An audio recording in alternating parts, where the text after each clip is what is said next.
Hello, everyone. My name is Megan Moon. I'm recording this because my internet connection is pretty unstable, so I wanted to make sure that you are all able to hear this without there being an interruption. So, I chose to write about collaboration in the art room. I chose collaboration because, as you know, I did my capstone this semester and it focused a lot on social and emotional learning. And I wanted to kind of take a deeper dive into just communication and collaboration itself. So I wanted to do a study on just collaboration.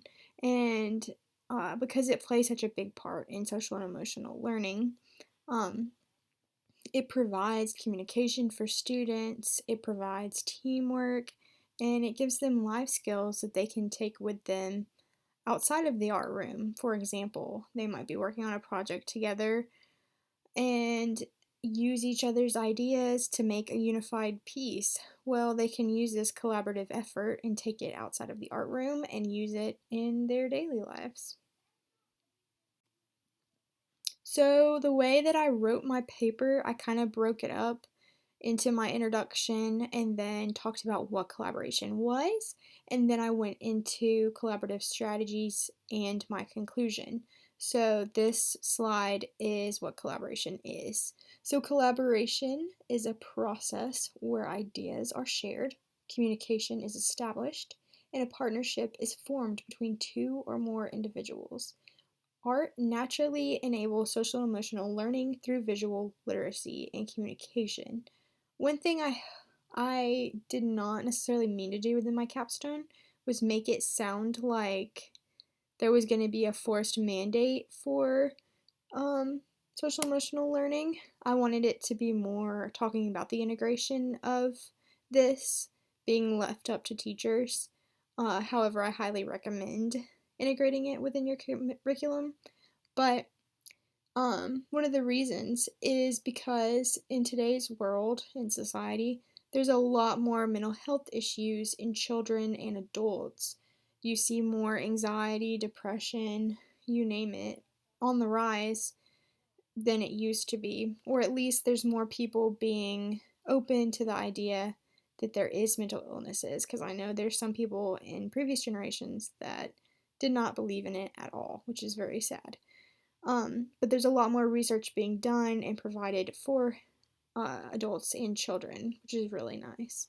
But if the root of the problem is the individual alienation and a sense of hopelessness resulting from a loss of community, the answer then may be restoring the sense of community that binds us together, and the solution can begin in the classroom.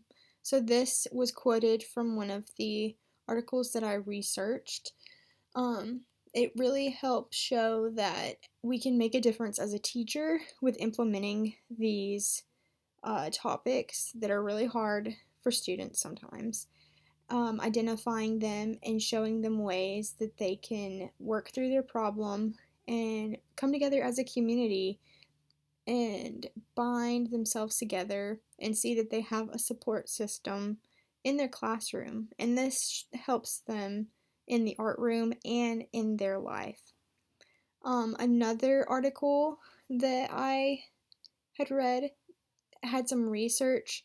It was where I believe it was an artist that did a research on doing pairs of collaborative artists, and he took and researched about 100 pairs and then did interviews with the living artist and found out that each artist contributes something new to the art making process that they specialize in, therefore balancing each other's abilities out. The balance creates a unity within collaborative artwork.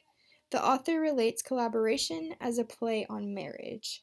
So this can be taken and used in the art room because then you have students putting together their abilities to create a unified piece that is stronger than just an individual piece.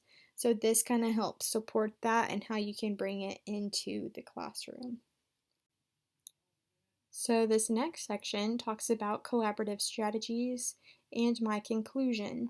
So, one of the articles I read talked about interventionist art, which is art that establishes its purpose and form through the social exchanges and altered behaviors that arise as a result of its disruption of quotidian patterns of social experience in public spaces. So, kind of to sum up that very wordy statement, it means that you're bringing together different perspectives, putting them together, making a unified piece of art, but the art is created not in mind of the product, but it's created and changed through the experiences that the partners have in collaborating with each other. So I think that state of mind is really what we should be implementing whenever we're putting collaboration in our classrooms, especially in the art room. Um, with that being said, some of the strategies, these are just a few strategies. I didn't list all of them. But cross grade content projects. So one of the other articles I read about was from a elementary teacher, and she did a collaboration with the high school and the elementary school. So it was a business teacher collaborating with the elementary art teacher. The art teacher was making, I believe it was, or the students were making little monsters or creatures, and then they would then take those and then give them to the business class, and they were supposed to pitch the idea of the monster or kind of like bring it together to create it into a product, I think.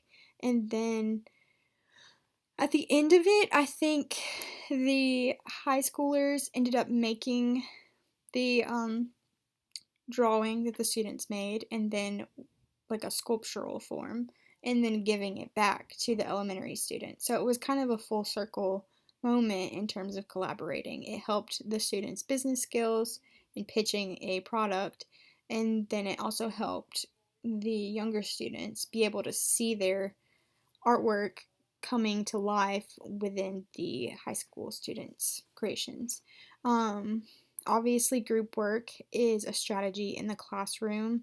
It really helps communication skills. It also helps different cultural perspectives be told. So many different students have different ideas, thoughts, and beliefs, and having group work gives them the platform to be able to discuss these without it being such a structured, like, class kind of setting. It's more of a informal setting that helps students learn more.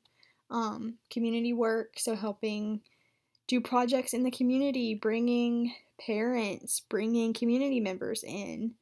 It really helps students see that they have a community that they can draw from and provide and give to as well.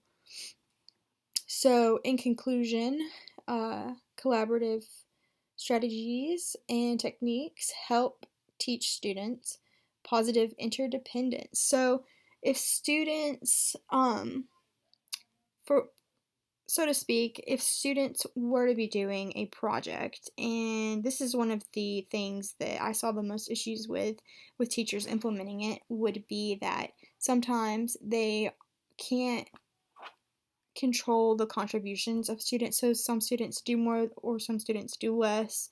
One of the ways to fix that is creating roles, and that gives them a job for them to specifically do. This creates positive interdependence in students, and then they're more able to take on tasks and take on teamwork in the following assignments. So, communication is helped significantly, and as I said, different cultural values are brought up within all of these collaborative efforts because it gives students a platform to kind of freely socialize and talk with each other. And to conclude, social emotional learning is a huge factor in this. Collaboration really plays a big part in this, in opening students' minds and showing them different perspectives that they can learn from. I hope you all got a lot out of this presentation. Thank you for listening to me ramble for 5 minutes. It was actually more than 5 minutes, but thank you. I forgot to mention, here are my references for my paper and some of the quotes within the PowerPoint. Thank you again for listening to me ramble.